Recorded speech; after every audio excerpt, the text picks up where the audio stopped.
couple days off after your first 3 games. How are you feeling just overall about where the team's at? Feeling really good, especially after that practice. I think it's such a luxury having two practice days before that next game. And today was all about us, just cleaning a bunch of things up, offensively, defensively. Had a really good practice. So tomorrow we'll get the scouts in, and I think we'll be in a good place, ready for Connecticut.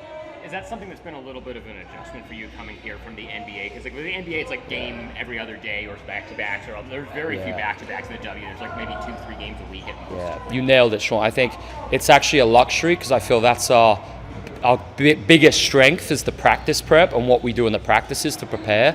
So having that extra time, it's so valuable. It allows us to get so much done. But what it has done is it's made me really efficient in terms of how we're using film with the group. But now pairing that with the extra practice time, it's awesome. Yeah. How much did Carla do? Did some shooting stuff at the start. It was more just out of an abundance of caution, just to do everything we can to have her ready for that Connecticut game.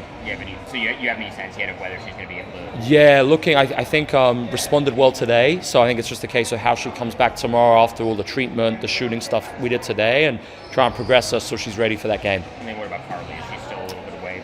Carly, getting closer. I think probably a couple weeks away. Yeah. So what are we looking at now with Connecticut?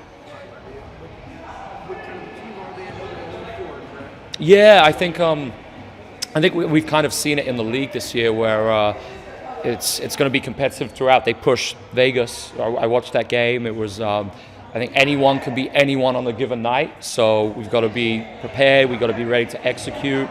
I think Coach Rashid does a great job tactically, does some really interesting things, so they're going to challenge us. I think it's just more how we go into that with our principles of play, and I think the defense will really win that game for us. So today was really good, just doubling down on a lot of defensive habits.